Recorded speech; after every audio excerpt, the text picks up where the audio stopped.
and he turns around because he thinks there's someone who's come up behind him. He literally thought there was somebody behind him because it was that clear. It was that much, reality in the voice.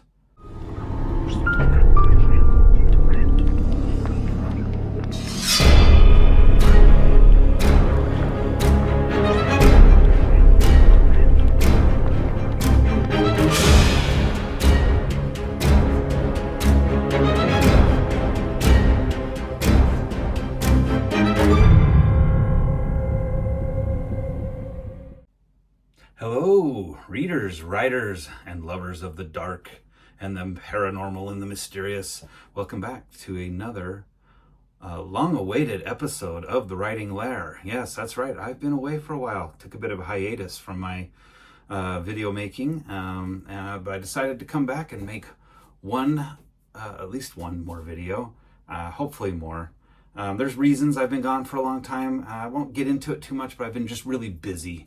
And so busy that I had to actually decide to prioritize how to spend my time the most efficiently when it comes to promoting this writer, doing my writing. And I decided the priority is writing and publishing. So if I had a free moment, I was busy writing and coming up with the next book. So that's what I've been doing. So I kind of let other things wither on the vine, my YouTube channel, my Facebook page, the other stuff I was doing to try to promote my business. I kind of let that wither on the vine because I decided that writing was the most important, so I could get the next books out. So that's what I've been doing, and that's why I've been kind of gone from this channel. Things have settled down a little bit for me, so hopefully I can get back into making more videos for you guys. So welcome back. If you're new to this channel, if this is your first time with us, what we like to do here is I like to discuss like reading, writing, storytelling, even like movies, so books and movies and that kind of stuff, and then focusing mostly on supernatural, paranormal, like UFOs and ghost stories and Bigfoot and unsolved mysteries and stuff like that. That's really the stuff that interests me, not the stuff I like to talk about, and I reserve the right to talk about whatever I want on here, and hopefully there's a connection. Hopefully there's enough of you out there with the same kind of mindset that I can attract more subscribers, and we can have a bigger community here doing this YouTube channel. So welcome, and I invite you to like and subscribe. It really helps me out. At least like. If you can't, I understand everyone wants you to like and subscribe. Just like it at least, right? That can't hurt. But anyway, like and subscribe if you're, after I tell this story, I have a good ghost story, so I make myself earn it. All right, I'll try to earn your like. I'll try to earn your subscribe with this following story that I'm about to tell. It's a good ghost story. It's a true story. It's local from it's from the state of Idaho. It's not near where I live, but it was told to me by someone. And so anyway, I am going to tell this little ghost story, and then I'll probably provide you with a quick update of what I've been up to with the writing and stuff like that. So, and with no further ado, I'll just dive right into this ghost story. So this is a true story. This happened to a friend of mine who will remain anonymous. I always keep the stories anonymous. But anyway, this friend of mine is an artist. He likes to paint, and has specifically one way he loves to paint. He loves to get out into the wilderness, or anywhere. It doesn't have to be the wilderness, but he likes to do what's called plein air painting, and that's when they take an easel and their paints and they go out into the world. Instead of sitting in a studio, they paint what's actually in front of them out there in the world, and they, mountains and trees or buildings, whatever it is. It's called plein air, and he really enjoys this kind of plein air style of painting, and he does it whenever every chance he gets. So he was in this area that's kind of a rural, mountainous area in Idaho, and there's a community up there, an old community that's mostly a ghost town. Just a few people live there now. It's kind of a novelty, and it's a historical site kind of thing, but there's still some people living there. And he's gone there a few times, and there's this old house that just kind of intrigued him. And for some reason, and only an artist could explain the reasons, I suppose, but he just wanted to paint this old house out of all the other buildings and structures and stuff. He wanted to paint this old house, and it's an old 1800s farmhouse, with the clapboard, or maybe turn of the century, old siding and broken windows, and just looks haunted. But I don't think he thought of it as a haunted house. He was really intrigued by the property, and so he was able to get a hold and ask around and find out who owned the property. So he got a hold of the property owners and asked them if he could be allowed on the property to paint this old house. And they were actually flattered. They said, "Oh, we'd love it we'd love you to paint this house." So he went out one day, a beautiful day, and brought his easel and set all up, and he's painting along. And one thing he's noticing about this house is there's a bunch of fruit trees, and I'm not sure if it's apple trees or plum trees or what kind of, apricots. I'm thinking of Idaho fruit that barely grows because it's so cold and windy here. But I'm saying that on a day like today because today was nasty, so I'm having a grudge against Idaho today. But he's painting, and he just thinks there's this cool kind of a vibe coming off the property, because you've got this old house and it's falling apart, it's deteriorating, it's decaying away from the ravages of time. And meanwhile, you have these fruit trees that have not been taken care of for years and years. So there's these overgrown trees in desperate need of pruning, but they're growing wild. And it's like this, the trees are kind of slowly but surely reclaiming the land. Nature's taking back the land from this old structure that will eventually, over time, be gone, So he just kind of loved that vibe coming off of it. He thought it was interesting, thought it was neat. So he's painting along and just really painting this painting and really and enjoying himself. And it's a nice, like I said, it's a nice day. And as he's painting, he keeps thinking about these fruit trees, and keeps wondering, what kind of, maybe they were plum trees. Oh, what kind of pies did they make? Or he's thinking about the trees, and probably because he's trying to paint them and make them really neat looking. And then as he's painting along, all of a sudden, from behind him, he hears this old woman. The voice of an old woman says, "Who's going to pick the fruit?" And he turns around because he thinks there's someone who's come up behind him. He literally thought there was somebody behind him because it was that clear. It was that much, reality in the voice. "Who's going to pick the fruit?" And she sounded distressed. But when he turned around, there was nobody there at all. He looked around. He was taken back because he knew what he'd heard. And he thought, was it my imagination? And he had to walk around, take a moment, recollect himself. Am I going crazy? And he decided maybe it was my imagination, or it wasn't the wind, because the wind wasn't blowing for once. And so he continued to paint. He finished the painting, was really pleased with how it came out, and he decided to name it "Who Will Pick the Fruit?" as kind of a little secret for himself. And it really went along well with the theme, it's overgrown trees and this old house abandoned and decaying. Who will pick the fruit? So months later, he's having an art show to try to sell some paintings. So he's got a space set aside in an art an art center, and he's got all his latest paintings and some sculptures I think he's done, and up and on display, and people can come and look, and he's got little price tags on everything. He's having this little art show, and he's kind of forgotten about the whole incident. And the people who own this property of this old house, they wanted to come and see the painting. And they heard he was having this art show.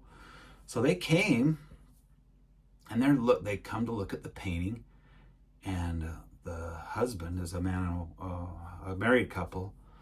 The husband saw the title, had a little plaque on the frame, "Who will pick the fruit?" And he's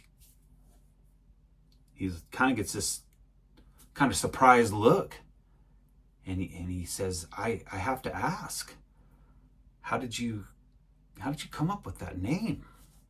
I'm really interested where you came up with the name "Who will pick the fruit" for this painting.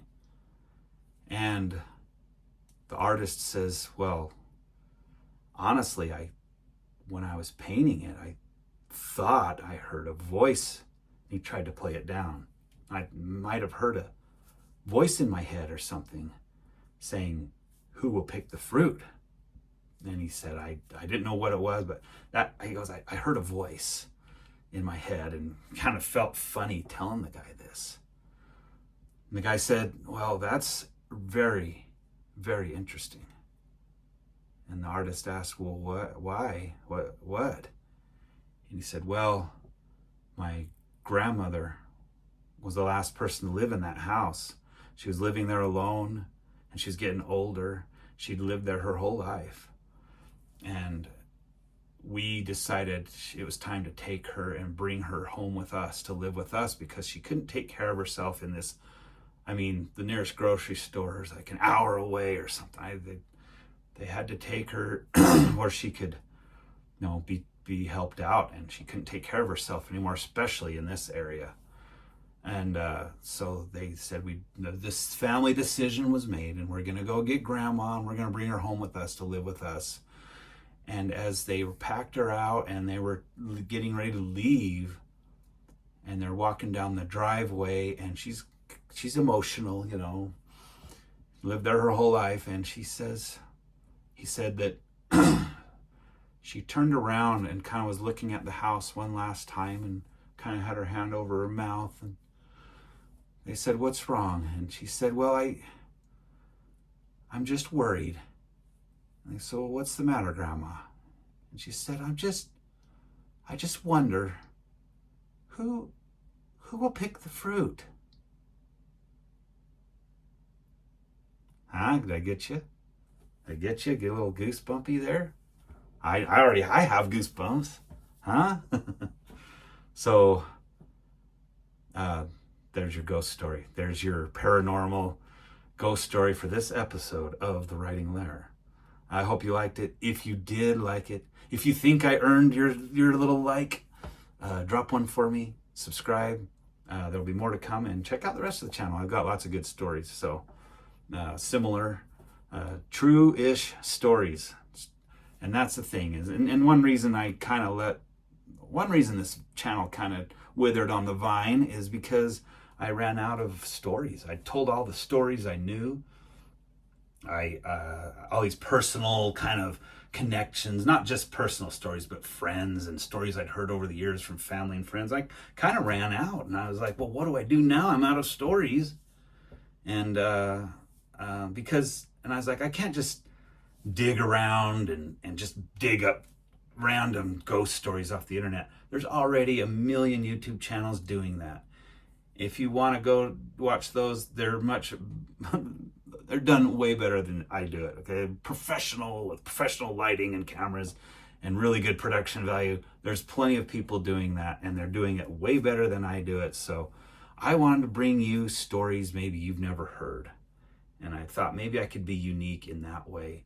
Stories you haven't heard, personal stories from eyewitnesses and stuff like that. So with that said, if I'm saying it again, if you I always invite, if you have a story that you would like to tell, that you're okay with me sharing, please reach out, and I would love to tell your story. And we'll keep it anonymous. And if you think you've got a good story, let me know. I've got to go to my website. You can BradyLongmore.com. You can get a hold of me through email, Facebook, author Brady Longmore. I'm on Instagram. I'm on X, Twitter. I'm not hard to find on this channel. You can message me here through YouTube, through the comments, whatever. Let me know, and if you'd like me to share a story, I'd be happy to do it. So I need more material. So the more stories I have, the more videos I can make.